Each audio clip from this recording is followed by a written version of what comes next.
दोस्तों मैं ज्योतिष और ये मैथ्स मैराथन में आपका स्वागत है। तो दोस्तों आज पहला वीडियो है मैथ्स मैराथन का। आप लोगों को पता होगा, अगर नहीं पता है तो हम बताते हैं कि हम लोग एक स्टार्ट किए हैं मैथ मैराथन। इसमें मैथ और साइंस को टारगेट किए हैं कि 90 प्लस करवाना है। अभी 30 दिन का टाइम है। जो एग्ज़ाम 15 फरवरी से होने वाला है बिहार बोर्ड 10th का, तो 30 दिन में मैथ और साइंस में 90 प्लस करना है। ठीक है, तो इसके लिए हम तैयार हैं। आप लोग एकदम ज़बरदस्त तैयार हो जाएं। इसके लिए क्या क्या करना है पता होगा पैटर्न, नहीं तो पिछला वीडियो देख लें। पैटर्न ये है कि हम हर एक चैप्टर का प्रत्येक दिन एक चैप्टर हम ख़त्म करेंगे। ठीक है, और हर एक चैप्टर का होमवर्क देते जाएंगे। होमवर्क मिलेगा व्हाट्सएप ग्रुप में। अगर व्हाट्सएप नंबर आ रहा होगा, व्हाट्सएप नंबर इससे व्हाट्सएप में जुड़ जाए, व्हाट्सएप ग्रुप में हम जोड़ देंगे। वहाँ पे सारा डेली का डेली होमवर्क मिलते जाएगा। ठीक है, पूरा एक चैप्टर का, वो भी 2017 से लेकर 2023 तक जितना भी क्वेश्चन पूछा हुआ है वही क्वेश्चन रहेगा, सिर्फ वही चैप्टर से। तो हम यहाँ एक चैप्टर बताएंगे, घर पे होमवर्क में कुछ बनाना है, पूरा 2017 से 23 तक के क्वेश्चन बनाना है। ये क्वेश्चन कहाँ मिलेगा? क्वेश्चन या तो इस डिस्क्रिप्शन में मिलेगा, नहीं तो फिर व्हाट्सएप ग्रुप में मिलेगा। तो व्हाट्सएप ग्रुप से जुड़ना पड़ेगा। ठीक है, पहला चैप्टर है वास्तविक संख्या। ठीक है, वास्तविक संख्या से 10 नंबर का क्वेश्चन आता है। तो आज हम 10 नंबर कंप्लीट करवाएंगे एक दिन में, मतलब 1 घंटा के वीडियो में 10 नंबर कंप्लीट होगा। कैसे होगा? यहाँ पे कुछ क्वेश्चन जो VVI है, जो पूछा हुआ क्वेश्चन है और जिससे ज़्यादा इस चैप्टर से आप नहीं पूछता। यही 6 क्वेश्चन है, 6 टाइप का क्वेश्चन है। हम 6 टाइप आज यहाँ बता देते हैं और इसी 6 टाइप से पूरा क्वेश्चन रहेगा। इसी पर होमवर्क रहेगा, बना लेना, इससे ज़्यादा कुछ नहीं आएगा। और नहीं तो ये 6 टाइप सीख जाओ, ये 6 टाइप से ज़्यादा नहीं आएगा। 6 टाइप में पहला टाइप है, पहला क्वेश्चन है कि 260 और 432 का मासा निकालना है। 260 और 432 का मासा निकालना है, जो यूक्लिड विभाजन द्वारा निकालना है। यूक्लिड विभाजन के प्रयोग करके निकालना है। ठीक है, ये क्वेश्चन बहुत बार पूछता है। पहला क्वेश्चन ये है। दूसरा क्वेश्चन जो √3 एक अपरिमेय संख्या है, सिद्ध करना है, ये हर बार पूछता है, ये भी हर बार पूछता है। तीसरा है 2 + √2, अगर √3 नहीं आया तो जोड़ घटाओ गुना भागा करके बता देता है, वो टाइप भी हम समझा देंगे। उसके बाद पॉइंट वाला, रेकरिंग वाला, जो P/Q के रूप में लिखना रहता है 2 नंबर में, ये वाला भी आता है। 2 संख्याओं का मासा इतना, लसा इतना, एक संख्या इतना है तो दूसरी संख्या ज्ञात करना है, ये आएगा। और नहीं तो फिर गुणनखंड विधि से मासा और लसा निकालना आएगा। ये 6 टाइप से ज़्यादा इस चैप्टर से नहीं आया, आज तक नहीं आया और आगे भी नहीं आएगा। तो ये 6 क्वेश्चन सिर्फ अगर देख लिया तो भी वहाँ पे आ जाएगा। ठीक है, तो यही 6 को सीखना। तो आज पहला क्वेश्चन हम देखते हैं। पहला क्वेश्चन है इसका मासा निकालना है, वो भी यूक्लिड विभाजन प्रेमिका द्वारा निकालना। ठीक है, यूक्लिड विभाजन प्रेमिका नहीं। ठीक है, चलो तो यहाँ पे कुछ है, इसका निकालना है मासा। ठीक है, तो मासा हम नॉर्मल तरीका से निकालते हैं। एक है गुणनखंड विधि और एक, आज दोनों इसी में देख लेते हैं। ठीक है, और दोनों देख लेते हैं इसी टाइप का और इसी में सीख जाना। एक होता है गुणनखंड विधि, अभाज्य गुणनखंड विधि द्वारा। ठीक है, जिसको बोलते हैं अभाज्य गुणनखंड विधि।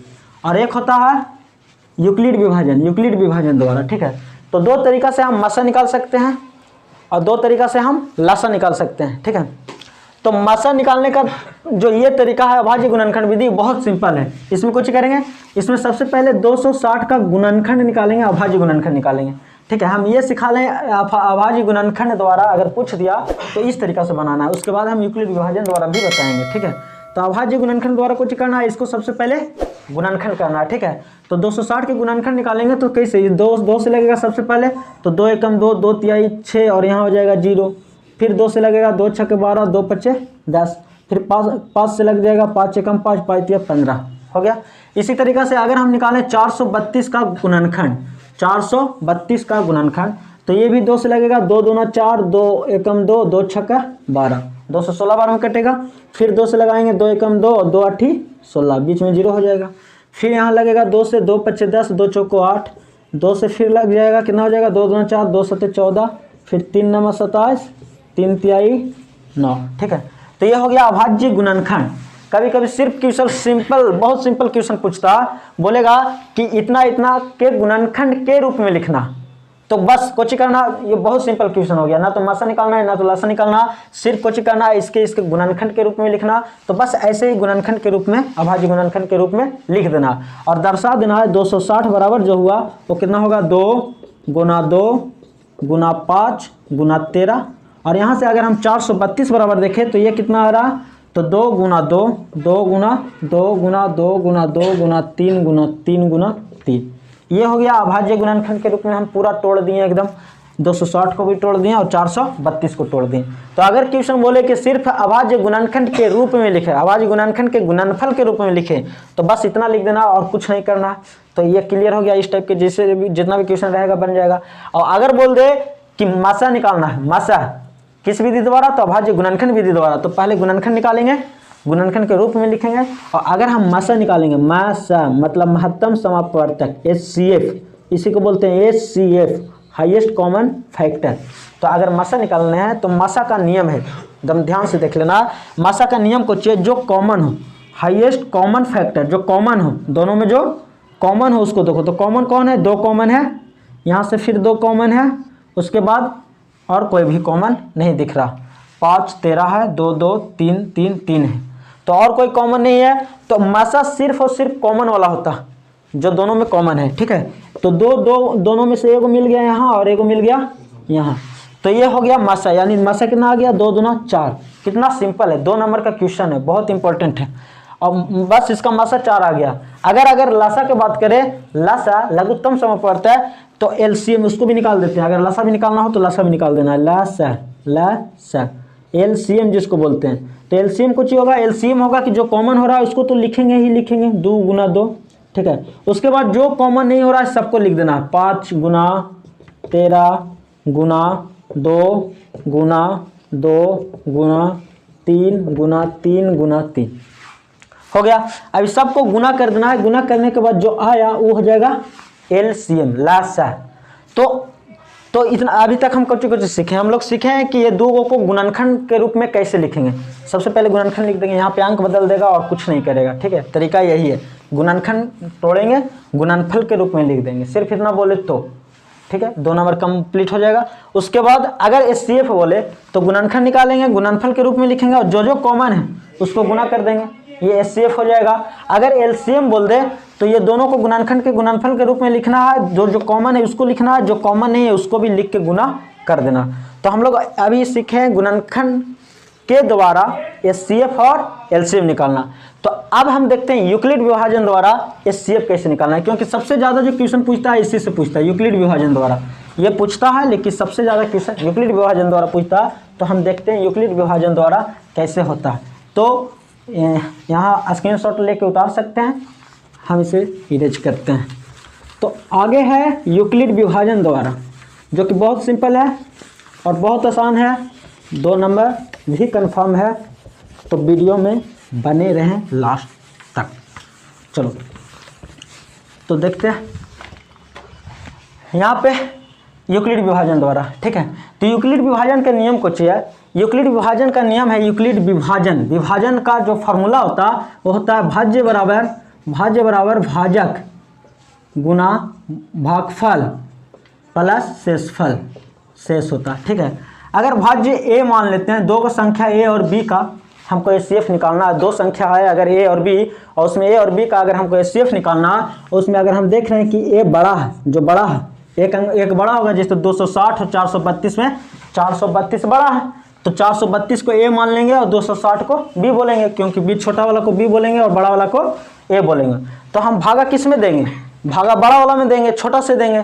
तो इसमें हम भागा देंगे किस में बताओ, 432 में भागा देंगे हम किससे, 260 से।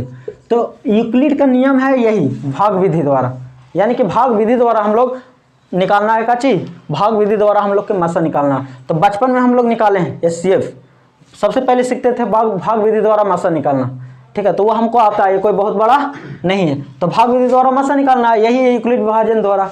तो भागा किस में देंगे, बड़ा वाला में देंगे छोटा वाला से। तो भागा कितना बार में लगेगा, 2 बार में लगेगा नहीं, 1 बार में लगेगा। 260 एकम 260, तो घट के कितना आ जाएगा, 2 में से 0 जाएगा 2, 13 में से 6 जाएगा तो 7 बचेगा, और यहाँ 3 में से 2 जाएगा 172। लेकिन ये पूरा पूरी काटा नहीं, HCF का नियम है कि पूरा पूरी काटा नहीं, तो पहले काटेगा तब ना। तो आप काटा नहीं तो कुछ करेंगे, तो चाहे तो हम यहीं पे पूरा कर सकते हैं, ठीक है। लेकिन अभी थोड़ा सा यहाँ देख लेते हैं। हम a बड़ा है b से, नियम कुछ है वो अच्छा से ध्यान से देख लो। तो बड़ा में हमको भागा देना है, a में b से भागा देना है, और तो यानी a बराबर फार्मूला जो हम जानते हैं कि भाज्य बराबर भाज्य गुने भागफल प्लस शेषफल, a में भागा देना है, b से देना है भागा, तो q भागफल आवेगा, कुछ न कुछ भागफल आवेगा, मान लो ये q है, और कुछ न कुछ शेषफल आवेगा, शेषफल मान लेते हैं r आ रहा, तो फार्मूला कुछ हो जाएगा a बराबर बी क्यू प्लस आर हो जाएगा।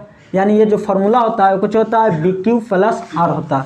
ये यूक्लिड विभाजन परिमेयिका का ये फार्मूला, हमको इतना ध्यान नहीं देना है, लेकिन फिर भी अभी यहाँ पे देख ले। तो ये जो है इस तरीक़ा से लिखाता है, ठीक है। ये कुछ ये शेषफल है, शेषफल। तो हम किसी भी चीज़ को इस रूप में लिखेंगे, इस रूप में लिखेंगे, ठीक है। ये रूप में लिखाना है, इसी रूप में लिखना ही यूक्लिड विभाजन है, ठीक है। और एल्गोरिदम मतलब एक पैटर्न के साथ लिखेंगे, ठीक है, एक पैटर्न के साथ लिखेंगे, उसी को बोलते हैं एल्गोरिदम। तो यूक्लिड विभाजन एल्गोरिदम के प्रयोग करके हम लोग एचसीएफ सीखने वाले हैं। तो यहाँ पे कुछ ही हुआ कि हम लोग इस तरीक़ा से लिखते जाएंगे। कब तक लिखेंगे? जब तक r बराबर 0 ना आ जाए, मतलब कि शेषफल 0 ना आ जाए। ये विधि, ये भागा कब तक हम लोग देते हैं? हम लोग आगे कुछ करते थे कि 172 में फिर 260 से भागा, 260 में 172 से देंगे, तो 260 में नहीं लगेगा तो फिर जो शेष बचेगा उसमें देंगे। तो कब तक करते हैं? जब तक शेषफल 0 ना हो जाए तब तक करते हैं, है ना। तो इस रूप में हम लोग लिखते जाएंगे और कब तक लिखेंगे? जब तक शेष 0 ना आ जाए। और जैसे ही शेषफल 0 हो जाएगा वैसे ही जो b जिसको से हम लोग भागा दे रहे हैं b, वही इसका एचसीएफ हो जाएगा, वही इसका मसा हो जाएगा, ठीक है। तो हम लोग देखते हैं इसको पैटर्न लिखते हैं, कैसे लिखेंगे। तो ठीक है, तो देखते हैं यहाँ पे ना a जो है 432 जो है वो बड़ा है 260 से, तो हम लोग 260 से भागा देंगे 432 में। तो लिखेंगे यूक्लिड विभाजन द्वारा, यूक्लिड विभाजन परिमेयिका द्वारा, ठीक है। तो यूक्लिड विभाजन परिमेयिका का नियम कुछ है कि छोटा से भागा देना है बड़ा में दिए। तो अब जब भागा दिया जाता है तो भागा ऐसे नहीं लिखाता, ये भाज्य हो गया, भाज्य गुने भागफल प्लस शेषफल। माने अगर हमको 432 को लिखना है तो कैसे लिखेंगे?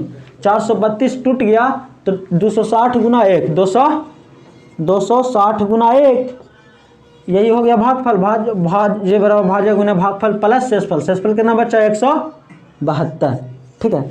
तो यहाँ शेषफल बच रहा है 172। अभी शेषफल 0 नहीं आया, ठीक है। हम ये काम कब तक करेंगे? जब तक शेषफल 0 आ न जाए। तो यहाँ शेषफल कितना हो गया? यहाँ लिखेंगे, यहाँ शेष जो है, शेष वो 0 नहीं है, 0 काट देंगे, शेष 0 नहीं है। तो पुनः हम लगाएंगे, नहीं, पुनः यूक्लिड विभाजन लगाएंगे, यूक्लिड विभाजन द्वारा कुछ होगा, पुनः यूक्लिड विभाजन लगाएंगे तो फिर हम कुछ लगाएंगे, बताओ। 260 बचा, अब 260 में भागा देना है फिर इससे 172 से, क्योंकि 172 से फिर लगाएंगे ना, 172 से लगाएंगे, कटा नहीं, कितना में? 260 में। तो 172 से फिर 260 में भागा देंगे तो आप कितना बार में लगेगा? फिर एक बार में लगेगा 172। तो घट के कितना हो जाएगा? 10 में से 2 जाएगा 8, 5 15 में से 7 जाएगा 8 7 15 8। अभी भी शेषफल 0 नहीं आया, लेकिन हम आपके लिखेंगे 260 बराबर कुछ ही लिखेंगे 172 गुना 1 प्लस 88, नहीं। तो यहाँ पे शेषफल जो r है, पुनः यहाँ जो शेष है, शेष वो फिर 0 नहीं आया। हमको कहाँ तक पहुँचना है? जब तक के शेषफल 0 हो ना जा। तो यहाँ शेषफल फिर से 0 नहीं आया तो हम लोग फिर से करेंगे, पुनः लगाएंगे कुछ ही यूक्लिड विभाजन परिमेयिका द्वारा, पुनः लगाएंगे यूक्लिड विभाजन द्वारा। तो कुछ हो जाएगा यूक्लिड विभाजन द्वारा पुनः लगाएंगे तो फिर हम किस में चलेंगे? 172 में भागा देंगे 88 से, 172 में भागा देंगे 88 से। तो 88 से भागा देंगे 172 में, तो कितने बार में लगेगा? 2 बार में तो लगना नहीं चाहिए, नहीं लगेगा, एक ही बार में लगेगा ना। 8 एकम 8, 8 एकम 8, घट के 12 में से 8 जाएगा 4, और यहाँ पे बचेगा 16 यानी 84। फिर नहीं शेषफल बच रहा, 0 आ रहा नहीं। तो कब तक करेंगे? हम हमें करते जाएंगे जब तक कि 0 ना आ जाए तब तक करेंगे, ठीक है। 172 को लिखेंगे कितना? 88 गुना 1 प्लस 84, ठीक है। और एक चीज़ नियम और एक याद रखना कि शेष जो होता है, शेष वो 0 से तो बड़ा और बराबर हो सकता है, लेकिन हमेशा b से छोटा होगा, हमेशा इसको से छोटा ही होगा, कभी ऐसा नहीं कि बड़ा आ जाए। जैसे कि यहाँ पे देखो 172 260 से छोटा, 88 172 से छोटा, 84 88 से छोटा, छोटा है तब सही है और नहीं तो फिर गलत हो जाएगा। तो R हमेशा 20 से छोटा ही होना चाहिए, ठीक है। तो यहाँ फिर भी आया, फिर शेषफल 0 नहीं आया, फिर शेषफल 0 नहीं आया, नहीं आया तो कुछ करेंगे, फिर 84 से 88 में भागा देंगे, 84 से 88 में भागा देंगे तो 84 एकम 84 और यहाँ बचेगा 4, फिर 0 नहीं आया, फिर शेषफल 0 आ गया। तो पुनः यूक्लिड लगाएंगे, पुनः यूक्लिड विभाजन से लगाएंगे, वही लिखेंगे पुनः यूक्लिड विभाजन द्वारा और फिर लिखेंगे आपकी कितना 88 बराबर 84 गुना 1 प्लस 4।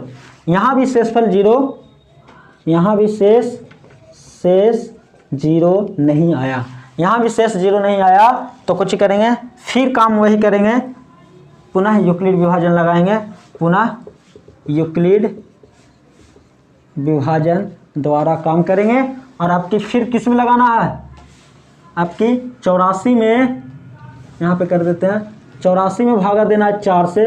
अब कितना बार में कटेगा, 4 दूनी 8, 21 चौ 84, नहीं 21 चौ 84 कट गया पूरा 21 बार में, तो 21 बार में कट गया। यहाँ पे अब शेष 0 आ गया, यहाँ जाके शेष आया 0। इतना करे के बाद तो हमको करना है, तो 84 को हम कुछ ही लिखेंगे, बोलो 84 को लिखेंगे 4 गुना 21 प्लस 0, अब भी शेषफल 0 आया। इतना काम करने के बाद तो देखो कितना करना पड़ा, नहीं लेकिन करना पड़ेगा, यही एल्गोरिदम, ये जैसे जैसे चलना है पैटर्न के साथ हम इतना काम करेंगे, क्योंकि यूक्लिड विभाजन के द्वारा ही बनाना, नहीं तो गुणनखंड के द्वारा तो आसान था, गुणनखंड निकालना, जो मिला 4 आया था उससे भी 4 आया इससे भी। तो अब सुनो, जो ये b है भाजक है वही होता है CF, अतः मासा कुछ ही हो जाएगा, मासा जो हो जाएगा तो 4 हो जाएगा, आंसर आ गया। तो हमको इतना 4 लाने के लिए हमको इतना काम करना पड़ेगा, कोई ज़्यादा नहीं है, इसको थोड़ा अच्छा से देख ले तो बहुत आसान है, बस भागा देते जाना है और इसको लिखते जाना है, लिखते जाना है, कहाँ तक करना है, बस दोहराते जाना है जब तक के शेष ना आ जाए तब तक के। तो यूक्लिड विभाजन द्वारा ये जो नियम है वो क्लियर हो गया होगा और इस पर होमवर्क रहेगा, खूब बना लेना है, कंप्लीट हो जाएगा, ठीक है। तो इसको भी हम इरेज करते हैं और आगे बढ़ते हैं, अगर उतारना हो तो स्क्रीनशॉट लेके उतार लें। तो हम आगे बढ़ते हैं, जो अगला क्वेश्चन है VVI और बहुत ही इम्पोर्टेंट, कुछ भी दिक्कत हो या ना समझ में आए तो मैसेज या कमेंट बॉक्स में कमेंट करें, यूट्यूब के नीचे कमेंट है, जो भी दिक्कत हो भी, जो भी पूछना हो बोलना हो कमेंट कर सकते हैं और व्हाट्सएप ग्रुप में जुड़ सकते हैं, वहाँ पे पूरा पूछने का अलावा हर चीज़ है, ठीक है। तो अगला जो VVI जो इम्पोर्टेंट क्वेश्चन है, ये बहुत इंपॉर्टेंट क्वेश्चन था, 2 नंबर यहाँ पे कंफर्म था, लेकिन जो अगला इंपॉर्टेंट क्वेश्चन है उसको देखने वाले हैं अभी तुरंत। वो क्वेश्चन क्या है, तो पहले इसको साफ कर देते हैं, ठीक है। तो ये अगला क्वेश्चन है जो बहुत इंपॉर्टेंट है, √3 का परिमेय संख्या है, √3 एक अपरिमेय संख्या है, इसको सिद्ध करना। ये इम्पोर्टेंट इतना है कि एग्जाम में सब कुछ आ जाए, लेकिन सब कुछ छूट जाए, लेकिन ये नहीं छूटेगा, इतना गारंटी है, ठीक है। मतलब ये आएगा तो आएगा, फिक्स है कि ये आएगा, और अगर ये नहीं आया तो इस तरीक़ा से दे देगा 3 प्लस √3 का परिमेय संख्या, 3 माइनस √3 का परिमेय संख्या, या फिर दे देगा 1/√2 अपरिमेय संख्या, या फिर दे देगा 2√3 प्लस √3 अपरिमेय संख्या, मतलब कुछ भी दे देगा, इस तरीक़ा से दे देगा। तो हम अभी तरीका बता देंगे, कंप्लीट हो जाएगा और इसके बाद कभी नहीं छूटेगा, ठीक है। तो √3 का परिमेय संख्या, इसको सिद्ध करवाने से पहले हम एक छोटा क्वेश्चन है, छोटा है जो बता देते हैं, ठीक है। इसको हम बता देंगे लास्ट में, तो वीडियो में बना रहे। ये 2 नंबर एकदम गारंटी है, कंफर्म है, ये जरूर आएगा, ठीक है। तो उससे पहले हम देखते हैं एक और क्वेश्चन है, VVI क्वेश्चन है जो इस टाइप के है, कह रहा है कि 0.12 इसका रेकरिंग है, इसको P/Q में लिखना, P/Q में लिखना। ये आता है, कभी कभी क्वेश्चन आता है और आता ही है, और बहुत आसान वाला आता है, ये ज़्यादा हार्ड नहीं है, ये आसान वाला आता है, हार्ड वाला नहीं आता। लेकिन हम एक तरीका बता देते हैं, वो तरीका से बना लेना है, ठीक है। देखो अगर इसको हम शॉर्ट में बनाए तो शॉर्ट में कुछ बनाए, देखो अगर जीरो हो, बाद में जीरो हो, दशमलव हो, दशमलव के बाद 2 गो अंक हो, 3 गो अंक हो, 4 गो अंक हो, 5 गो अंक हो, कोई दिक्कत नहीं। अगर रेकरिंग है और इसको P/Q में लिखना है तो पॉइंट उड़ा देंगे। बोलो पॉइंट 10 कर देते हैं? हाँ भैया। नहीं, ऐसा नहीं करेंगे क्योंकि इसके ऊपर रेकरिंग है। रेकरिंग का मतलब ये हुआ कि रेकरिंग हटाएंगे तो 1 2 1 2 1 2 1 2 1 2 ये खुलेगा इस टाइप से, ठीक है।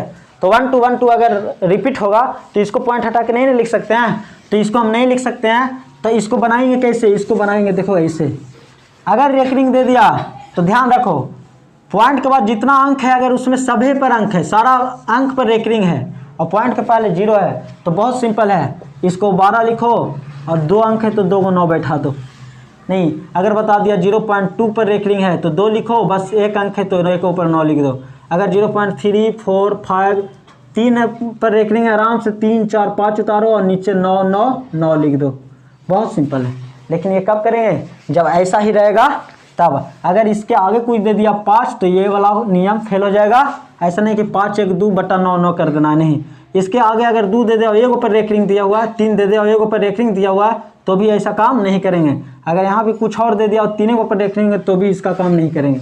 ये कब करेंगे? जब सिंपल जीरो रहे, पॉइंट रहे और सब पर रेकरिंग है, जय अंक है तय 9 9 नीचे देना। ये शॉर्ट था लेकिन हम पूरा फुल तरीका बताते हैं इसको बनाने का और सिखाते हैं, ठीक है। तो 2 नंबर यहाँ से कन्फर्म आने वाला। तो क्वेश्चन दिया हुआ है कि 0.12 इसको लिखना है P/Q में। तो सबसे पहले कुछ करेंगे, मान लेंगे x बराबर 0.12 जिस पर कुछ ये रेकरिंग है। तो सबसे पहला काम कुछ है कि इसको खोल लेंगे, रेकरिंग को खोलेंगे। रेकरिंग खोलेंगे तो कैसे खुलेगा? 0.12 1 2 1 2 1 2 और ये अनंत तक चलता चला जाएगा, ठीक है। ये है 1, ठीक है। तो इसको मान लेंगे समीकरण 1, ठीक है। तो समीकरण 1 हो गया। अब करना कुछ ये है, नियम एक बात याद रखना है कि पॉइंट के बाद देखो जितने अंक पे रेकरिंग है, गिनना है कि रेकरिंग कै अंक पर है। जय अंक की रेकरिंग है उतना जीरो लगा के 1 पर गुना करना है। मतलब 2 अंक पर रेकरिंग है तो 2 जीरो मैंने 100 से गुना करना है दोनों तरफ, ठीक है। अगर 1 अंक पर जीरो रेकरिंग रहता तो आराम से 10 से गुना करते। 3 अंक पर रेकरिंग रहता तो 3 जीरो से गुना करते, मतलब 1000 से गुना करते दोनों तरफ, ठीक है। तो दोनों तरफ गुना करना है यहाँ से। तो कितना से गुना करें बताओ? यहाँ क्लियर पता है कि 2 अंक पे रेकरिंग है तो 2 जीरो से यानी 100 से गुना करेंगे। तो सिंपल लिखेंगे 100 से दोनों तरफ गुना करने पर, 100 से दोनों तरफ गुना करने पर। अगर सपना है मैथ में 90+ लाना तो वीडियो में बना रहना पड़ेगा। नींद आ रहा होगा, हमको पता है, मन कर रहा होगा, बाद में देख लेंगे, ठीक है। तो बाद में 90+ आ जाएगा अगला साल, ठीक है। तो इसलिए ठीक है, पहले वीडियो देखना है अच्छा से ये पूरा, उसके बाद कुछ करना है, ठीक है। हमको पता है कि पढ़ने में मन नहीं लग रहा होगा कि एकदम अकबक, लेकिन पढ़ना ज़रूरी है, ठीक है। काहे कि मम्मी पापा का सपना पूरा करना, ठीक है। अपना सपना सिर्फ पूरा नहीं करना, ठीक है। तो देखना इधर 100 से गुना करना, समझ में आ रहा है तो काबिल है कितना मैथ में 100 में 100 लाने का, ठीक है। अगर पूरा देख लिया ना तब पक्का 100 में 100 आ गया जाएगा। अगर ये सारा समझ में आ रहा है तो, जिसको समझ में नहीं आ रहा उसको मेहनत करने की ज़रूरत है, 1 बार 2 बार 4 बार वीडियो देखने की ज़रूरत है। और समझ में आ गया तो बहुत अच्छा। और अगर ये सब बन जा रहा है, ऐसा लग रहा होगा कि बहुत आसान है तो बहुत आसान है, रियल में बहुत आसान है। हम बस इसको रिविज़न करवा रहे हैं। तुम लोग को कुछ करना है, जो होमवर्क दिए हैं उसको पूरा करना। बस 15 दिन करो, 15 16 दिन 17 दिन इस मैथ का क्लास होगा, 18 दिन उसके बाद साइंस भी होगा। गारंटी देते हैं कि ये को क्वेश्चन नहीं छूटेगा एग्जाम में। अगर नहीं ना हम याद आए क्वेश्चन में कॉपी लिखते समय तो बोलना, ठीक है। उसके बाद हमको से मिलना, ठीक है। उसके बाद कमेंट करना। मैथ में 90+ नहीं आएगा तो बोलना, ठीक है। तो एकदम जुनून के साथ लगना, एकदम खुशी के साथ उठ के एकदम टेबल पर बैठना है। सो के मोबाइल से ऐसे नहीं देख के पढ़ना है, ठीक है, ना तो नींद आ जाएगा, मोबाइल चलते रह जाएगा। तो आराम से टेबल पर बैठे स्टूडेंट के जैसा और एकदम मन से पढ़ो। नहीं, मैथ है एकदम जान लगा के पढ़ना है, ठीक है। जान लगा दो, ठीक है, लेकिन मैथ को जाने नहीं देना है। 100 में 100 टारगेट करना, ठीक है। चलो, तो 100 से 100 यहाँ आया भी है, चलो ठीक है। 100 से गुना करना है दोनों तरफ, ठीक है। गुना करे आता है ना, नहीं आता है तो कोई दिक्कत नहीं, आज सीख लो, ठीक है। 100 से गुना करना है। 100 से अगर x में गुना करेंगे तो क्लियर हमको पता है, सबको पता है कि 100 में x से करेंगे तो 100x हो जाएगा। बहुत ही सिंपल है, ठीक है। अब अगर 100 से इसमें गुना करेंगे तो कुछ ही होगा, बोलो तो इसमें सिंपल है कि अगर 100 से गुना करेंगे, 100 से गुना होता है तो पॉइंट जो है दायां साइड घसकता है, और 100 से अगर भागा होता है, भागा और नीचे जीरो में है तो जय जीरो है उतना पॉइंट बायां साइड घसकता है। ठीक है, गुना करेंगे तो पॉइंट दायां साइड घसकेगा, भागा करेंगे तो पॉइंट बायां साइड घसकेगा। तो बताओ गुना हम 100 से कर रहे हैं ना, 100 से गुना कर रहे हैं तो 100 में कितना अंक है, 2 जीरो है, 2 जीरो है तो 2 अंक घसक जाएगा। तो पॉइंट अगर यहाँ है तो पॉइंट घसकेगा, आ जाएगा यहाँ आ जाएगा, तो 0.12 यहाँ पे पॉइंट आ जाएगा, क्योंकि 2 जीरो से गुना कर रहे हैं। तो कितना हो जाएगा बताओ, 12.12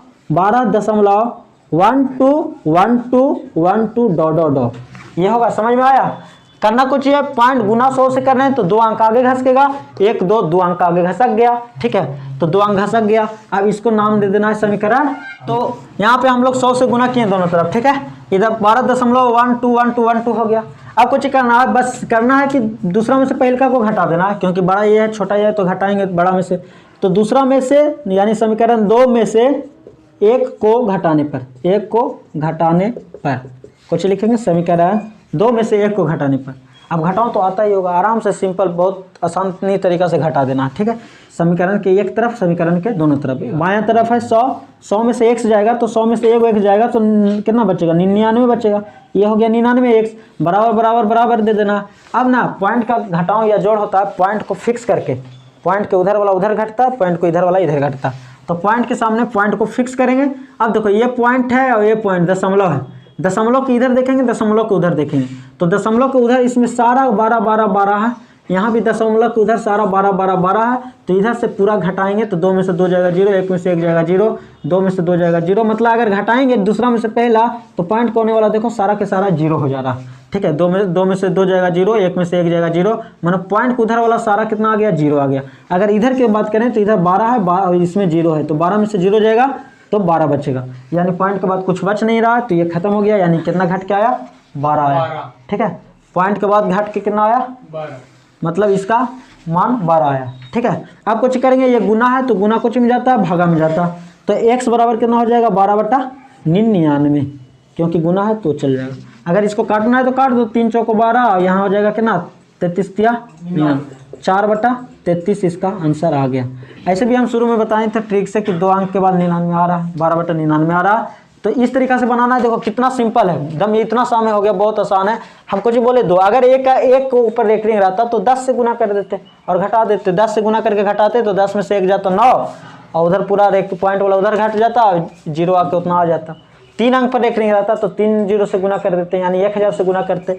तो आप कुछ भी रहे, अगर ना 2.12 पर भी रेकरिंग रहे तो ऐसे ही करना, इसमें लिखना है 2.12 लिखना है और इसमें गुना करना है कितना से, 2 अंक पर रेकरिंग है इसलिए 100 से गुना करना। लास्ट में घटाएंगे तो घट के आ जाएगा, मतलब कि सिंपल आंसर आ जाएगा, तो ज़्यादा प्रॉब्लम इसमें नहीं होगा। बहुत इंपॉर्टेंट है, VVI है, 2 नंबर में पूछ देता, तो इसको स्क्रीनशॉट ले ले या फिर आगे होमवर्क में बनाना है। ठीक है, तो हम इसको इरेज करते हैं, हम अगला क्वेश्चन पे आते हैं।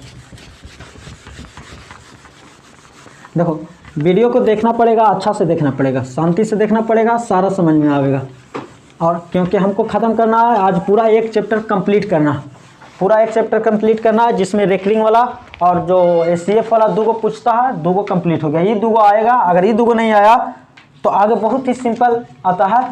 वो कुछ होता है 2 से एक फार्मूला बस पढ़ना है, बस 2 संख्याओं का गुणनफल, 2 संख्याओं का, बहुत इंपॉर्टेंट फार्मूला है, बहुत ज़्यादा, ऑब्जेक्टिव में भी पूछेगा, सब्जेक्टिव में भी पूछेगा।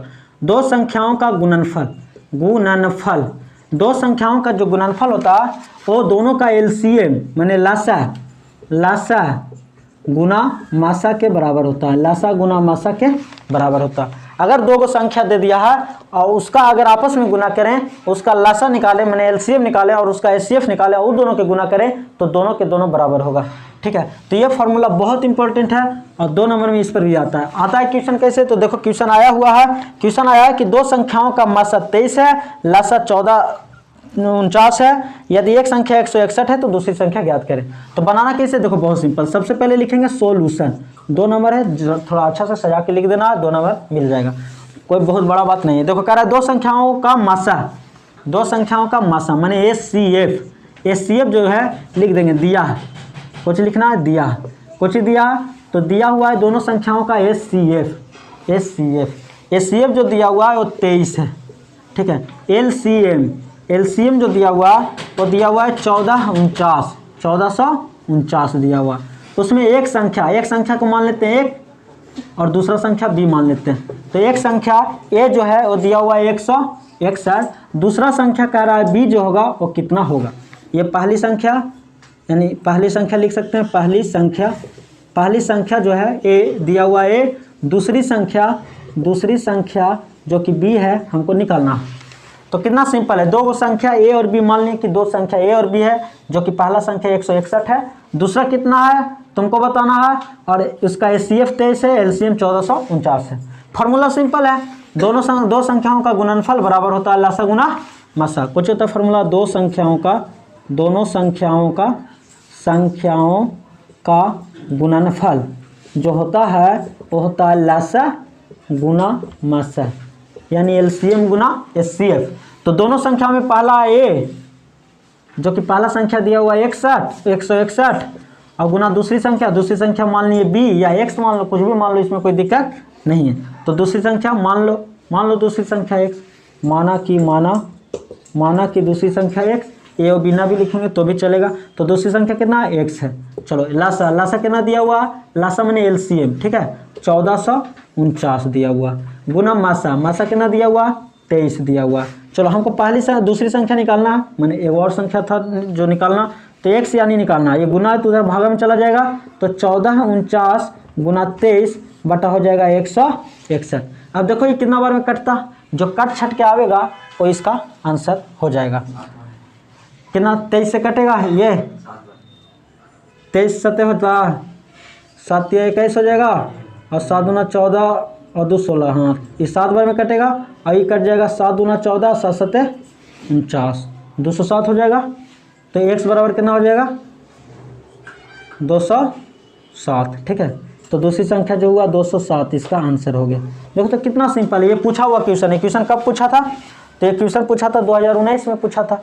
अब बताओ इसी टाइप के क्वेश्चन पूछेगा, बस अलग अलग बदल देगा नहीं, कभी दो संख्या में दोनों संख्या दे देगा, एगो के लासा देगा मासा पूछेगा, या बोल देगा कि लासा मासा अलग अलग अंक खाली बदल देगा, पहली संख्या कुछ और दे देगा, दूसरी संख्या निकालना, या पहली दूसरी दे देगा, मासा दे देगा, लासा निकालना। बस मान रखना एगो A गुना B, दोनों संख्या का गुणनफल बराबर LCM गुना HCF, ठीक है।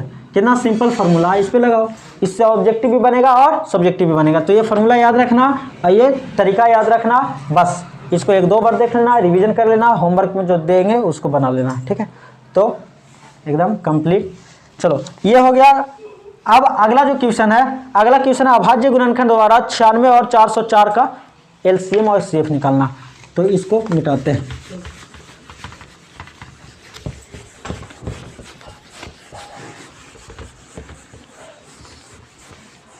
चलो देखो अगला जो क्वेश्चन है वो कह रहा है गुणनखंड विधि द्वारा LCM और HCF निकालना, ठीक है।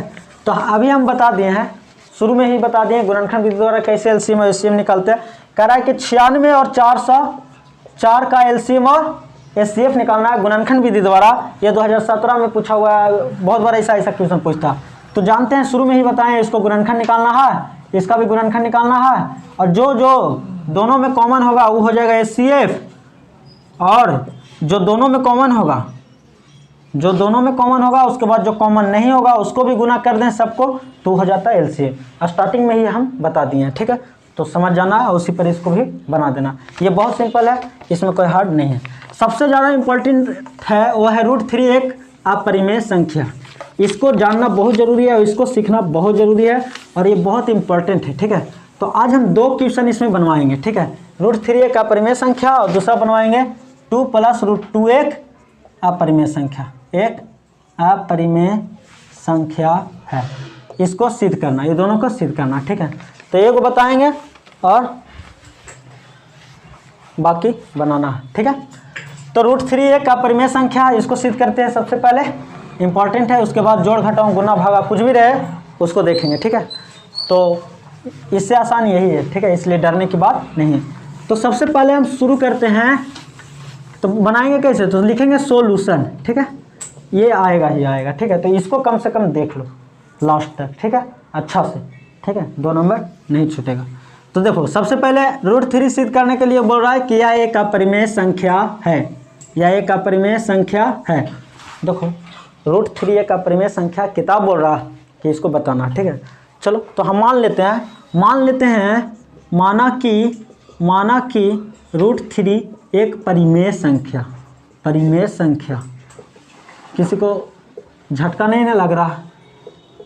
झटका इस बात के कि ये तो अपरिमेय है, परिमेय कैसे मान लिए? नहीं, तो हम मान लेते हैं कि वो परिमेय है। अगर सिद्ध हो गया परिमेय तो ठीक है, परिमेय होगा, और अगर परिमेय सिद्ध नहीं हुआ तो गलत हो जाएगा, और गलत होगा तो फिर कुछ होगा, अपरिमेय होगा। संख्या दो ही को होता है, नहीं, परिमेय संख्या और अपरिमेय संख्या। अगर परिमेय नहीं है तो अपरिमेय होगा। मतलब कि अगर कोई दो गो आदमी हमको दिखाई दे रहा है तो हमको सिद्ध करना है कि वो मान लेते हैं लड़का है, ठीक है। तो पहले हम उसको मान लिए कि चलो कोई सिद्ध करने बोल रहा है कि वो लड़का है, चलो ठीक है। तो कुछ करेंगे, ज़बरदस्ती कर रहा है, नहीं सिद्ध करके बताओ वो लड़का है, तो चलो मान लेंगे कि चलो वो लड़की ही है, ठीक है। फिर हम उसको जांच करेंगे, ठीक है, सिद्ध करेंगे। अगर वो लड़की ही सिद्ध हो गई तो लड़की रहेगी, और अगर लड़की सिद्ध नहीं हुआ तो लड़का हो जाएगा। तीसरा कोई और नहीं होता, ठीक है। तीसरा पर ध्यान नहीं देना, दूसरे पर ही ध्यान देना, ठीक है। तो यहाँ पे परिमेय और अपरिमेय है, तो अगर अपरिमेय मान लिया परिमेय, तो परिमेय नहीं हुआ तो कुछ होगा, अपरिमेय हो जाएगा, सिंपल, इसमें कोई तीसरा नहीं है। चलो तो देखते हैं। तो माना कि √3 एक परिमेय संख्या है, ठीक है। तो जब परिमेय मान ही लिए तो √3 को लिख देंगे P/Q के रूप में, क्योंकि परिमेय संख्या को लिखा जाता है P/Q के रूप में। तो P/Q के रूप में लिख दिए, जहाँ काची होना चाहिए P और Q पूर्णांक हो, P और Q पूर्णांक हो। देखो परिमेय संख्या तो P/Q के रूप में लिखते हैं, लेकिन उसका नियम है कि ये P और Q जो होना चाहिए वो पूर्णांक होना चाहिए, ठीक है। P और Q पूर्णांक होना चाहिए और Q बराबर 0 नहीं होना चाहिए, तथा HCF अगर हम निकालें P और Q का तो इसका 1 आना चाहिए। मतलब कुछ हुआ, इसका मतलब ये हुआ कि P और Q में एक के अलावा कोई दूसरा अभाज्य गुणनखंड, मतलब उभयनिष्ठ गुणनखंड नहीं होना चाहिए। मतलब P और Q में जो गुणनखंड होगा वो सिर्फ और सिर्फ एक हो सकता, उसके अलावा और कोई नहीं हो सकता। जैसे मान लेते हैं 3/5, तो इसमें गुणनखंड कुछ है नहीं है, 3 और 5 सिर्फ 3 और 5 है, दूर आता तो 3 दूना 6 इस टाइप का हो जाता। तो इसमें सिर्फ और सिर्फ एक गुणनखंड है, ठीक है। उभयनिष्ठ गुणनखंड 1 होना चाहिए, Q बराबर 0 नहीं होना चाहिए। अगर सब कुछ फिट बैठ गया तो हम बोल देंगे ये कौन सा संख्या, ये अपरिमेय संख्या। परिमेय संख्या सिद्ध हो जाएगा तो बोल देंगे परिमेय संख्या, नहीं और सिद्ध नहीं हुआ परिमेय तो बोलेंगे ये गलत हुआ तो अपरिमेय हो जाएगा, ठीक है। चलो अब कुछ करें, तो अब इसको कुछ करते हैं। √3 एक परिमेय संख्या जिसे P/Q के रूप में लिखें, ठीक है। तो दोनों तरफ यहाँ पे वर्ग कर देते हैं, ठीक है, दोनों तरफ वर्ग कर देते हैं, इसलिए क्योंकि रूट हटाना, तो दोनों तरफ वर्ग करने पर चलो दोनों तरफ अगर वर्ग किए हैं तो कुछ होगा, बताओ। ये स्क्वायर हो से रूट खत्म होकर 3 बच जाएगा। अगर दोनों तरफ स्क्वायर करें, देखो √3 का स्क्वायर करेंगे और अगर P/Q का स्क्वायर करेंगे तो कुछ ही बचेगा, स्क्वायर से रूट खत्म होकर 3 बचेगा और यहाँ पे कुछ हो जाएगा P² Q² हो जाएगा। कितना सिंपल है, ज़्यादा कुछ है नहीं। अगर P/Q में लिख दिए परिमेय संख्या को तो स्क्वायर दोनों तरफ कर देते हैं, तो ये आ गया 3, ये आ गया P² चलो Q² यहाँ गुना के में ले लाएंगे तो आ जाएगा 3Q² बराबर P²। अच्छा यहाँ से कुछ पता चल रहा है, यहाँ से ये पता चल रहा है कि 3 गुना में है तो यहाँ जाएगा भागा में, P² के भागा में जाएगा। इसका मतलब ये हुआ कि 3 P² को विभाजित कर रहा, P² को विभाजित करेगा। नहीं, सिंपल है कि 3 अगर इसके भागा में जा रहा है, मैंने 3 P² को विभाजित करेगा। चलो अगर 3 P² को विभाजित करेगा तो 3 P को भी विभाजित करेगा। अगर स्क्वायर वाला को काट रहा है इसका मतलब नॉर्मल वाला को भी काटेगा ही काटेगा। तो 3 P को भी विभाजित करेगा, ठीक है। तो इससे ये पता चला कि 3 P² को काट रहा है, 3 P को काट रहा है, मैंने P में 3 है, ठीक है, तभी तो काट रहा। मानो कि 3 किसको काटेगा, 9 को काटेगा, 3 तिहाई 9, ठीक है। 3 किसको काटेगा, 3 को काटेगा, 3 मतलब जो ये संख्या उसमें 3 होना चाहिए, ठीक है, तभी तो काटेगा। तो यानी P में 3 है, 3 P का गुणनखंड है, ठीक है।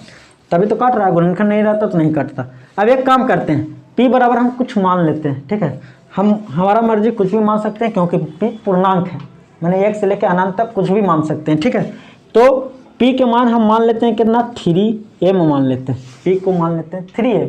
देखो तो मानना है 3m ही मानना है, क्यों 3m मानना है, क्योंकि यहाँ पे 3 है, ठीक है, तो यहाँ पे 3 है इसलिए हमको 3m ही मानना है, तब जाकर प्रूफ होगा। नहीं जब मानना ही है तो वो वाला मानो जिससे फ़ायदा हो, नहीं फालतू चीज 5 मान लेंगे तो फिर काम ही नहीं होगा, गड़बड़ा जाएगा। नहीं तो 3 मानना है क्योंकि ये 3 से वो कट जाएगा, ठीक है। तो जब p बराबर 3m माने, जहाँ m कुछ होगा, m पूर्णांक संख्या है, ठीक है, तो 3m रख देना है p के जगह, ठीक है। यहाँ पे लिख, यहाँ पर भी m बराबर 0 नहीं होना चाहिए, नहीं m बराबर 0 होगा तो 0 हो जाएगा, नहीं गड़बड़ हो जाएगा। तो या तो m एक पूर्णांक है, ये मान के चलना इधर चले। हाँ तो सुनो, p बराबर कुछ मान लेना है, p बराबर 3m मानना है, 3m का मानना है, का यहाँ 3 पहले से है, ठीक है। अब कुछ करना है, p के मान इसमें रख देना। तो सिंपल देखो 3q² है बराबर p² है, p के मान 3m रखेंगे तो 3m का स्क्वायर हो जाएगा, सिंपल ये हो गया। अब देखो कुछ होगा, 3q² बराबर स्क्वायर तोड़ेंगे तो कितना हो जाएगा, 3 तिहाई 9 और m² हो जाएगा, ठीक है। यहाँ से कट जाएगा 3 तिहाई 9, तो यहाँ पे q² बराबर जो हो जाएगा वो 3m² होगा। चलो इससे कुछ पता चल रहा, इससे ये पता चल रहा कि 3 जो है q² को काटेगा, क्योंकि 3 गुना में तो इधर कुछ में आएगा, भागा में आएगा ना, तो गुना जब भागा में जाता है तो यानी भाग लग रहा है, तो यहाँ से हम कुछ बोलेंगे 3q² को विभाजित करेगा, या 3q² को विभाजित करता है। अर्थात हम ये भी बोल सकते हैं कि 3 q को भी विभाजित करता, q को भी विभाजित करेगा। नहीं ध्यान से देखो, अगर 3 q² को काट रहा है तो 3 q को भी काटेगा, ठीक है, मतलब कुछ हुआ। ध्यान से देखो, यहाँ पे देखो ध्यान से कि 3 p को भी विभाजित कर रहा, 3 q को विभाजित कर रहा, मतलब 3 दोनों में है, p को विभाजित कर रहा मैंने 3 p में है, 3 q को भी विभाजित कर रहा मैंने 3 q में भी है, यानी 3 दोनों में है। अर्थात हम कुछ ही बोलेंगे, हम बोलेंगे कि 3 p और q दोनों को विभाजित करता, दोनों को विभाजित करता है। नहीं जब दोनों को विभाजित करता है यानी 3 p और q का एक उभयनिष्ठ गुणनखंड है, 3 p और q का एक उभयनिष्ठ गुणनखंड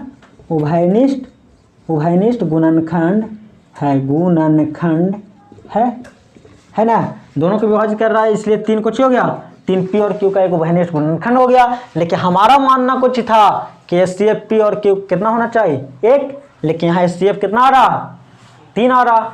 जो गुणनखंड होता है उभयनिष्ठ उसी को नहीं HCF बोलते हैं, मासा उसी को बोलते हैं जो गुणनखंड हो बड़ा से बड़ा। तो यहाँ तो 3 है दोनों में गुणनखंड, माने इसका HCF कितना है, 3 है, और यहाँ HCF 1 है कि मतलब इसमें कोई भी उभयनिष्ठ गुणनखंड है नहीं, और हमारा उभयनिष्ठ गुणनखंड आ रहा है कितना, 3, मैंने विरोधाभास कर रहा, हम जो माने उसके उल्टा काम कर रहा। हम मान रहे हैं और जो होना चाहिए कुछ होना चाहिए कि p और q में सिर्फ 1 होना चाहिए, लेकिन 1 नहीं है, कितना 3 है, तो विरोधाभास कर रहा है। नहीं मतलब अर्थात हमारा मान्यता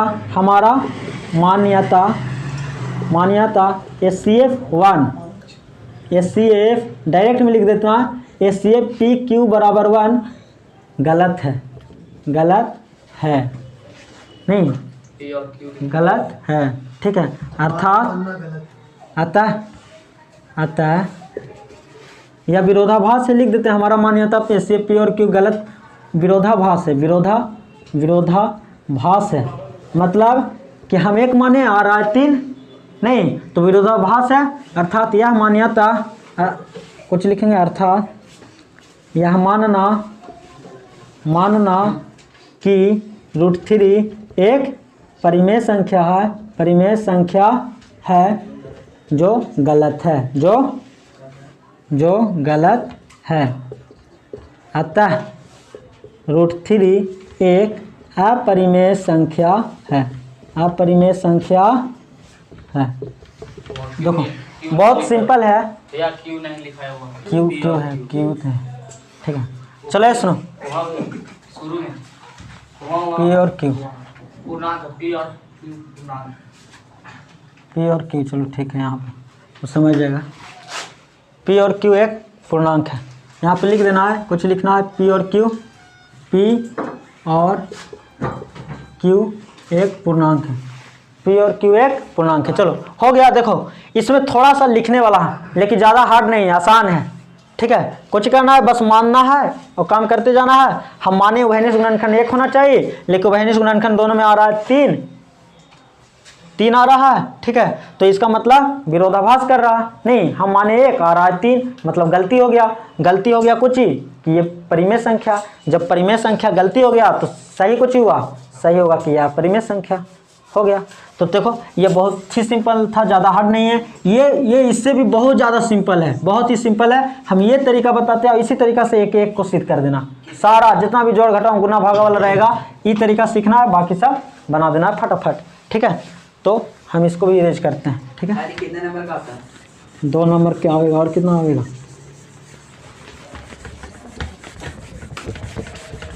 थोड़ा यहाँ पे ना पानी रखना चाहिए, इसमें इंक है, उधर ही था ना, डाल दो थोड़ा सा जल्दी। चले तो हम आगे देखते हैं। आगे जो क्वेश्चन है 2 + √2 एक का परिमेय संख्या है, इसको सिद्ध करना है, ठीक है। ये भी बहुत आसान है, इस टाइप का रहेगा तो आसान रहेगा, ठीक है। इसको में उतना ज़्यादा कुछ करने की ज़रूरत नहीं है, इसमें भी वही काम करेंगे, सॉल्यूशन लिखेंगे नहीं, सॉल्यूशन माना कि किस चीज़, मान लो इसको नहीं, 2 + √2 एक परिमेय संख्या, ठीक है, परिमेय संख्या है, ठीक है। मान लिए कि यह एक परिमेय संख्या, परिमेय नहीं होगा तो अपरिमेय होगा। चलो तो लिखेंगे कुछ, 2 + √2 बराबर लिख देंगे P/Q, सिंपल है। तो यहाँ भी वही होगा, जहाँ P और Q पूर्णांक संख्या हो, पूर्णांक संख्या है, तथा Q does not equal to 0, और HCF जो होना चाहिए P और Q का, जो कितना होना चाहिए, 1 होना चाहिए। HCF माने दोनों में जो गुणनखंड होना चाहिए, अभाज्य दोनों के उभयनिष्ठ गुणनखंड जो होना चाहिए वो कितना होना चाहिए, 1 होना चाहिए। चलो ठीक है। अब हम एगो काम करते हैं ना, सुनो, जब भी ऐसा है P और Q पूर्णांक संख्या परिमेय संख्या माने हैं, ठीक है, तो सुनो कुछ करेंगे, ये +2 है ना, उसको उधर भेज दो। देखो रूट में रहेगा तो नहीं भेजना है, ठीक है, बिना रूट में रहेगा तो भेजना, या जैसे भी है, या इसको भी हल कर सकते हैं, ठीक है, कुछ मत भेजो। देखो यहाँ पे और भी कुछ हो सकता था, सुनो, सबको ऐसे बनाना है, ठीक है, एकदम सीख लो, सबको इसी तरीके से बनाना है, बहुत आसान है, बहुत आसान। प्लस है तो प्लस वाला रह देना, माइनस है तो माइनस रह देना, √2 रहेगा तो आराम से यहाँ √2 + √2 रह देना, √3 रहता तो √3 + √2 रहता, कोई दिक्कत नहीं है, √5 + √2 रहता तो भी कोई दिक्कत नहीं, ऐसे इसके बराबर P/Q लिखना है, इतना लिखना है, ठीक है। और यहाँ पे दोनों तरफ वर्क करना है, दोनों तरफ वर्क करने पर मतलब ये लिख के सबसे पहले हम कुछ करेंगे, दोनों तरफ वर्क करेंगे, ठीक है। तो दोनों तरफ वर्क करेंगे तो कुछ हो जाएगा, 2 + √2 एक स्क्वायर आ जाएगा, और इधर आ जाएगा P/Q के होल स्क्वायर हो जाएगा, ठीक है। अगर P/Q का होल स्क्वायर आएगा तो अब सुनो कुछ होगा, ये हो जाएगा 2 के स्क्वायर 4, 2 दूना 4, a² + b² + 2ab पर तोड़ेंगे, क्योंकि a + b का होल स्क्वायर है, तो a + b का होल स्क्वायर तोड़ेंगे, a² + 2b² + 2ab, ठीक है। तो a² + b² यानी √2 का स्क्वायर करेंगे, √2 का स्क्वायर जानते हैं 2 होता है, प्लस 2ab, 2a के मान 2 तो 2 दूना 4, b के मान √2 तो 4√2, मैंने a + b का होल स्क्वायर तोड़ेंगे तो इतना आएगा, ये तो सबको पता रहता। अब देखो यहाँ माइनस रहता तो a - b का होल स्क्वायर तोड़ देते, अगर यहाँ √3 रहता तो √3 + √2 का होल स्क्वायर तोड़ देते, नहीं 2√2 रहता तो उसका होल स्क्वायर तोड़ देते, बस होल स्क्वायर तोड़ना आना चाहिए, ठीक है। बाकी काम सब कुछ ऐसा ही करेंगे, इधर हो जाएगा P² / Q², ठीक है। अब यहाँ 4 और 2 6 हो जाएगा, प्लस 4√2 हो जाएगा, इधर हो गया P² / Q²। अब कुछ करना है ना, ये सबको उधर भेज दो, नहीं ये सब जो पूर्णांक है उसको उधर भेज दो, और रूट वाला को एक ही साइड रखना। तो यहाँ पे बचेगा कुछ, इधर 4√2 बचेगा, इधर हो जाएगा P² / Q² -6 हो जाएगा। अब ये 4 गुना में है तो ये भी चला जाएगा उधर भागा में, तो √2 बराबर हो जाएगा P² / Q² -6, ये भागा में चला जाएगा, बट्टा में कितना चला जाएगा 4। लेकिन अब इसको कुछ करने की जरूरत नहीं है, इसको मान लो समीकरण 1। अब ध्यान से देखो समीकरण 1 में, ठीक है, तो समीकरण 1 में दाएं साइड देखो P पूर्णांक था, Q पूर्णांक था, 6 पूर्णांक है, 4 पूर्णांक है, इसलिए ये परिमेय संख्या नहीं, पूर्णांक है, माना हुआ पूर्णांक है। तो पूर्णांक संख्या है तो पूर्णांक संख्या तो परिमेय होता है, ठीक है। तो ये सारा के सारा कुछ हो गया, परिमेय हो गया। अगर परिमेय संख्या किसी के बराबर है तो वो भी तो परिमेय संख्या ही होगा। नहीं, तो परिमेय संख्या बता रहा है √2 के बराबर है, तो √2 भी कुछ होना चाहिए, परिमेय संख्या होना चाहिए। तो समीकरण 1 से √2 एक परिमेय संख्या, √2 एक परिमेय संख्या है, जो कि गलत है, नहीं, क्योंकि √2 तो एक अपरिमेय संख्या, ये तो हम सिद्ध किया हुआ, ये सब कोई जानता है। रूट कुछ है अपरिमेय संख्या, ये पिछला बार भी सिद्ध किए हैं, लेकिन यहाँ पे बता रहा है कि नहीं, √2 कुछ है परिमेय संख्या, तो गड़बड़ कर रहा है, नहीं, जो कि गलत है। अतः हमारा मान्यता गलत है, क्योंकि √2 एक अपरिमेय संख्या नहीं, अपरिमेय संख्या है। अतः हमारा मान्यता 2 + √2 एक परिमेय संख्या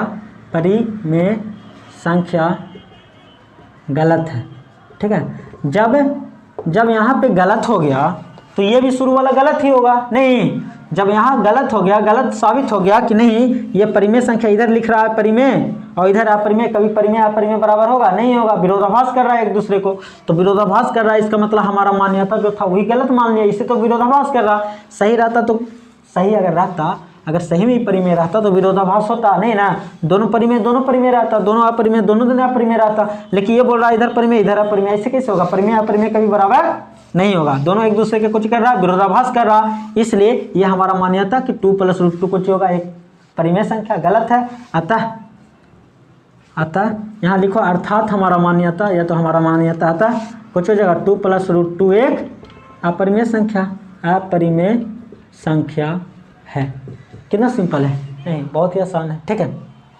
तो समीकरण 1 से ये कुछ हो रहा है कि √2 एक परिमेय संख्या है, जो कि गलत है, क्योंकि √2 एक अपरिमेय संख्या, हमारा मान्यता 2 + √2 एक परिमेय संख्या गलत है। अतः 2 + √2 एक अपरिमेय संख्या साबित हो गया, ठीक है। ये 2 नंबर में बहुत इंपॉर्टेंट है। देखो, अगर √2 रहता तो कुछ नहीं, होल स्क्वायर टोटल, इसी तरीके से सारा पूर्णांक उधर भेज देते हैं और यही काम होता। कुछ भी यहाँ दे दे उससे कोई फर्क नहीं पड़ने वाला, ठीक है। कभी कभी दे देता है कि 1/√2 परिमेय संख्या, इसको सिद्ध करना है, इसको भी वही काम करेंगे, P/Q करेंगे, दोनों तरफ स्क्वायर करेंगे, ठीक है।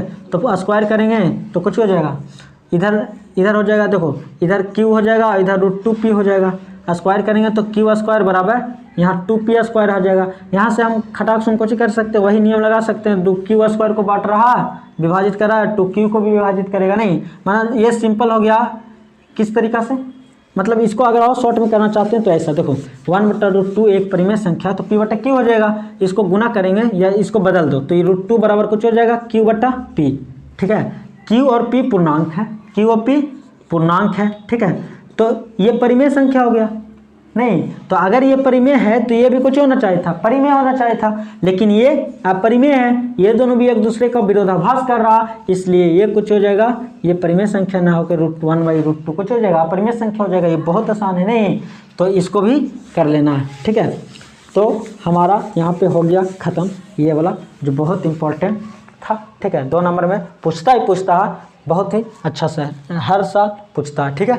अब सुनो, ये सारा एक चैप्टर का जितना 2017 से 23 तक पूछा हुआ क्वेश्चन है हम व्हाट्सएप ग्रुप में सेंड करेंगे, ठीक है। इसलिए हमारा व्हाट्सएप नंबर यहाँ आ रहा होगा, उससे जुड़ जाए, और नहीं तो हमारे ये जो नंबर है उस पर मैसेज करें, हम पूरा 2017 से 23 तक के सारा क्वेश्चन होमवर्क के रूप में भेज देंगे, वहाँ से आप बना लेना, ठीक है, पूरा के पूरा बना लेना, ठीक है।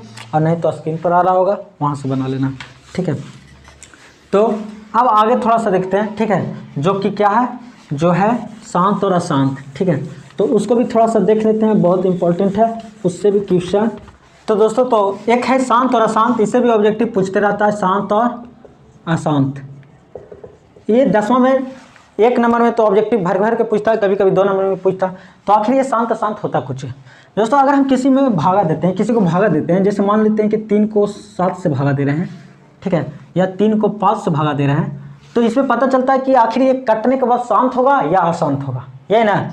तो 3 में अगर 7 से भागा देंगे तो शांत होगा क्या, शांत, मतलब कि अगर भागा दे रहे हैं, जैसे 3 को 5 से भागा देते हैं तो कितना होगा, 0.6 आएगा, 5 36 आएगा। इसको अगर भागा देंगे तो कितना आएगा, ये हो जाएगा 7 चौ 28, फिर 20 बचेगा तो 7 दूना 14, 6 बचेगा तो ये कितना हो जाएगा, ये हो जाएगा 60, तो 7 अठी 56, इस तरीक़ा से आएगा। ठीक है, तो यानी कि देखो इस तरीक़ा से ये बढ़ते चला जाएगा। 7 56 हो गया, फिर 40 होगा, 7 35 हो जाएगा, फिर 50 हो जाएगा, 7 7 49 हो जाएगा, फिर 7 एकम 7 हो जाएगा, और फिर रिपीट करना शुरू हो जाएगा 7 दूना 14 इस टाइप के।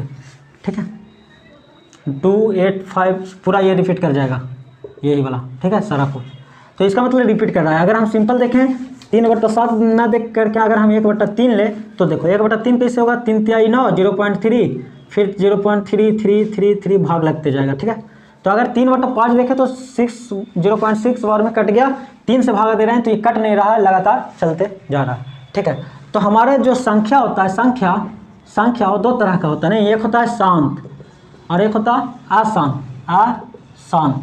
तो अशांत में भी 2 तरह के होता है। ठीक है, एक होता है अशांत आवर्ती,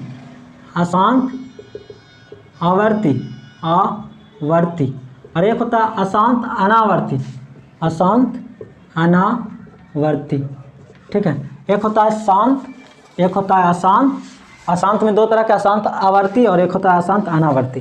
दोस्तों शांत जो सिंपल कट जाए, जैसे कि अभी हम दिए थे 3/5 तो भागा दिए 0.6 बार में कट गया, तो ये हो गया बिल्कुल शांत। ठीक है, अशांत में ना 2 तरह के हो गया, एक आवर्ती एक अनावर्ती। जैसे अगर हम 3 से 1 में भागा दे रहे हैं तो आया 0.3333, मानी रिपीट कर रहा है, रिपीट तो रिपीट करेगा उसको बोलेंगे अशांत आवर्ती। लेकिन जो रिपीट ना करे, कुछ छुटपटांग आ जाए, जैसे 2.20020020020002 इस टाइप के आ रहा है। ठीक है, बढ़ते चला जा रहा है, तो अनावर्ती हो गया। ठीक है, मतलब कि इसको P/Q में लिख सकते हैं, क्योंकि देखो ये 0.3 है, इसको ऊपर रेकरिंग दे देंगे। ठीक है, क्योंकि एक ही चीज़ रिपीट कर रहा है तो रेकरिंग में आ जाएगा, तो इसको रोक सकते हैं। नहीं, रोक दिया इसलिए आवर्ती है, क्योंकि जो रिपीट करता है उसको रेकरिंग पर रोक दिए। लेकिन इसको रोक नहीं सकते, कहाँ पे रोकेंगे बताओ, इस पर रेकरिंग देंगे तो 20 है नहीं, 20 है, फिर 20 है, इस टाइप से बढ़ रहा है, इसको रोक नहीं सकते। और ये परिमेय नहीं, ये अपरिमेय संख्या हो जाएगा। ये कौन सा संख्या हो जाएगा, ये अपरिमेय संख्या हो जाएगा। ठीक है, लेकिन ये परिमेय संख्या होगा, ये परिमेय होगा, क्योंकि इसको देखो P/Q के रूप में लिखा जा सकता है। ठीक है, तो P/Q में लिख रहे हैं इसलिए परिमेय हो गया, और वो कुछ हो जाएगा अपरिमेय हो जाएगा। ठीक है, तो अब हम कुछ करेंगे, शांत और अशांत हमको पहचानना है। ठीक है, कि कौन शांत है कौन अशांत है। ठीक है, तो भागा नहीं, इतना लंबा काम नहीं करना है, भागा नहीं देना है। कभी कभी ऐसा क्वेश्चन देगा कि बिना भाग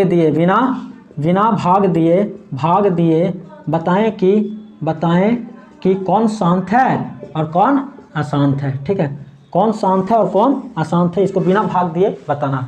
तो कैसे बताएंगे, तो बिना भाग दिए अगर शांत अशांत देखना है तो सबसे पहले कुछ करेंगे। तो देखो, अगर मान लेते हैं, जैसे मान लेते हैं कि एक 3 था और इसके नीचे मान लेते हैं 5।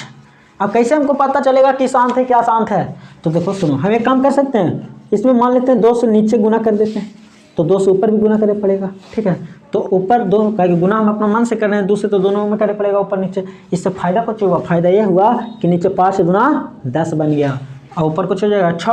अब हम जानते हैं कि भागा अगर 0 वाला 10 से दे रहे हैं तो जय अंक है नीचे 0, तय अंक बाएं से पॉइंट घसक जाता, पॉइंट अगर यहाँ पर है तो जब 10 से भागा देंगे तो इसका मान हो जाएगा 0.6 हो जाएगा। 0.6 आ गया, कितना सिंपल तरीका से आ गया, भागा नहीं देने की जरूरी पड़ा नहीं, बिना भाग दिए ये भी पता चल गया ये शांत है और 1 अंक के बाद शांत है। ठीक है, अगर कोई दे दे 7/2 तो हम कुछ करेंगे सिंपल, 5/3 से गुना कर देंगे। ठीक है, नीचे 5/3 से गुना ऊपर कर देंगे, 5 × 5 = 25, 125, यानी 7 × 125 ऊपर आ जाएगा। नीचे देखो 5 × 2 10, 5 × 10⁻³ आ जाएगा, और ऊपर हो जाएगा 7 × 35 के 5 हाथ में 3, 7 × 14 3 7 के 7, 7 × 7 और 1 875, और नीचे आ जाएगा 1000। अब हम जानते हैं 3 अंक है तो 3 अंक के पहले पॉइंट बैठेगा, क्योंकि भागा देना, तो यहाँ से जोड़ो 1 2 3, मतलब यहाँ है पॉइंट, तो अब 3 अंक घसकेगा, 1 अंक 2 अंक 3 अंक यहाँ बैठ जाएगा, यानी 0.875 आ जाएगा। अब देखो 3 अंक के बाद ये वाला शांत होगा, 7/2 नहीं शांत हो गया, क्लियर पता चल गया। तो हमको कुछ करना है, हमको ये देखना कि नीचे में 2 और 5 है कि नहीं। देखो जैसे अगर कोई बोल दे कि बताओ 7/3, अब बताओ इसमें किसी कोई भी अंक ऐसा है जिससे गुना करे पर नीचे 10 के रूप में आवेगा? नहीं, अगर 5 से गुना करेंगे तो 5 पे 15 आ जाएगा, 2 से गुना करेंगे तो 6 आ जाएगा, 4 से तो 12 आ जाएगा। कोई अंक नीचे ऐसा हमको नहीं मिल रहा है जिससे नीचे 10 आ जाए। और जब 10 के रूप में नहीं आवेगा तो पॉइंट हम कैसे बैठाएंगे? पॉइंट हम नहीं बैठा सकते हैं, और पॉइंट नहीं बैठाएंगे तो कुछ ही रहेगा, तो शांत नहीं हुआ, शांत रहेगा नहीं तो अशांत हो जाएगा। तो इसका मतलब हमको समझ में आ रहा है, समझ में कुछ आ रहा है कि अगर ऊपर तो कुछ भी रहे, ठीक है, मान लो कि 7 है, नीचे अगर 2 के पावर क्यू है तो 5 के पावर क्यू से गुना कर देंगे तो 5 9 10 के पावर क्यू हो जाएगा, शांत हो जाएगा। अगर 2 के पावर क्यू ना दे के 5 के पावर 2 दे दिया तो फिर 2 के पावर 2 से अपन मान से गुना कर देंगे ऊपर नीचे, तो ये 5 9 10 के पावर 2 100 हो जाएगा और 5 सर 2 अंक खसक जाएगा। इसका मतलब कुछ हुआ, इसका मतलब ये हुआ कि अगर नीचे 5 है तो 2 अपने लगा के हम शांत लेकर आ सकते हैं। 2 अगर दिया हुआ है सिर्फ तो 5 से गुना करके शांत कर देंगे, और दोनों रहेगा दिया हुआ तब तो मज़ा ही मज़ा। नहीं, अगर मान लो कि 7/5 के पावर 2 गुना 2 के पावर 3 दिया हुआ तो इसमें बस बराबर ऊपर वाला करने के लिए 3 और 3 यहाँ एगो खाली 5 से गुना कर देंगे, 5 से गुना करेंगे नीचे ऊपर, ठीक है। तो 5 के पावर 3 और 2 के पावर 3 यानी यहाँ हो गया 10 के पावर 3 और ऊपर हो जाएगा 7 5 35, तो ये तो पॉइंट में बदल जाएगा। नहीं तो अगर देखो इसका मतलब ये हुआ कि अगर हर में, कहाँ, नीचे वाला में हर में, अगर हर में 2 हो या 5 हो या ये दोनों हो तो वो कुछ होता है, वो शांत होता है, शांत। मतलब कि अगर हमको दे दिया है 11/2 के पावर 3 गुना 5 के पावर 6 तो ये कैसा होगा? ये शांत होगा। नहीं, अब क्या अंक के बाद शांत होगा? क्योंकि देखो 5 के पावर 6 बड़ा वाला है तो 2 के पावर 6 करना पड़ेगा, 2 के पावर 3 से गुना करना पड़ेगा, मैंने 6 बराबर करना पड़ेगा, तो 6 अंक पहले पॉइंट आएगा, यानी कि 6 अंक के बाद वो शांत होगा। तो हम यहाँ से ये भी बता सकते हैं बिना भाग दिए, जो सबसे बड़ा वाला रहेगा ना उतना अंक के बाद दशमलव प्रसार उसका कुछ होगा, शांत होगा। और शांत होगा क्योंकि 2 और 5 दोनों हैं, ठीक है। तो 2 और 5 दोनों रहे तो भी वो शांत हो जाएगा, और सिर्फ 2 भी रहेगा तो भी शांत होगा, सिर्फ 5 रहेगा तो भी शांत होगा। लेकिन बीच में कोई टपक जाएगा, जैसे मान लो कि 3 के बटा 2 के पावर 3 गुना 5 के पावर 4 और बीच में आ गया गुना 7, बताओ ये शांत होगा क्या शांत होगा?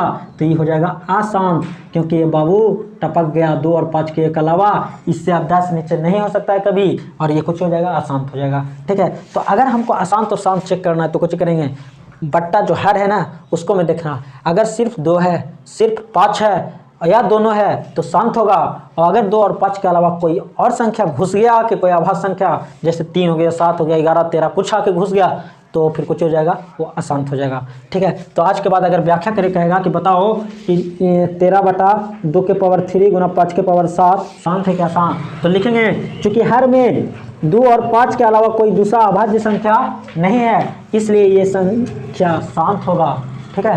अब अगर कोई दूसरा रहता तो कुछ हो जाता, अशांत हो जाता। तो बहुत ही सिंपल है, ठीक है। लेकिन कभी कभी थोड़ा सा घुरा देगा, घुरा कुछ ही देगा। देखो अभी हम बोले कि अगर 5/3 गुना 2 है तो ये कुछ हो जाएगा, शांत हो जाएगा, क्योंकि बट्टा में ये 3 आ गया, ठीक है। लेकिन अगर ऐसे कोई दे दे कि 15/3 गुना 2 के पावर 2 गुना 5 के पावर 3, बताओ शांत है क्या अशांत है? बताओ। तो लग रहा होगा कि फिर 3 आ गया तो ये तो अशांत हो गया, लेकिन थोड़ा सा यहाँ घुर गया, नहीं क्यों? क्योंकि 3 से कट भी रहा है, 3 बचे 15, अब 15 यानी ऊपर 5 आ गया, नीचे 2 के पावर 2 गुना 5 के पावर 3, एक और 5 हम काट सकते हैं, लेकिन ज़रूरी नहीं है, हमको यहीं पे देखना है कि सिर्फ 2 और 5 है तो शांत होगा, नहीं तो ये संख्या शांत हो जाएगा, ठीक है। ये 3 था लेकिन 3 कट गया, तो पहले काटो, अगर कट जा रहा तो ठीक है और नहीं कटा तो अशांत हो जाएगा। मतलब ये हुआ कि अगर हर में 2 और 5 है तो शांत, 2 और 5 के अलावा कोई दूसरा है तो उसको देखो कट रहा है कि नहीं कट रहा, कट गया तो ठीक है, नहीं कटा तो अशांत हो जाएगा। तो दोस्तों आई होप ये आपको समझ में पूरा आया होगा दोस्तों। तो जुड़े रहें, सब्सक्राइब नहीं किए तो सब्सक्राइब कर लें, पूरे दोस्तों के पास शेयर कर दें, सभी दोस्तों को जोड़ लें। ये बहुत ही इंपॉर्टेंट सेशन है दोस्तों, ये पूरा के पूरा ये चैप्टर ख़त्म करेंगे। इस चैप्टर में इससे ज़्यादा और क्वेश्चन नहीं आता, ये इतना कर लिया तो लगभग सारा के सारा जो भी आवेगा ना पूरा बन जाएगा, ठीक है। तो आई होप कि पूरा समझ में आया होगा, नहीं तो इसको पूरा बार बार रिवाइज करें, ठीक है। और जो होमवर्क है बनाए, पूरा के पूरा ट्यूशन बन जाएगा। 15-20 दिन के बाद ना 90+ गारंटी है कि आ जाएगा, अगर रेगुलर यहाँ जुड़े रहे तो डेली शाम को 7 बजे आ जाना है यूट्यूब पे, सब्सक्राइब कर लेना, अपने दोस्तों के पास शेयर कर देना, ठीक है। Bye, love you to.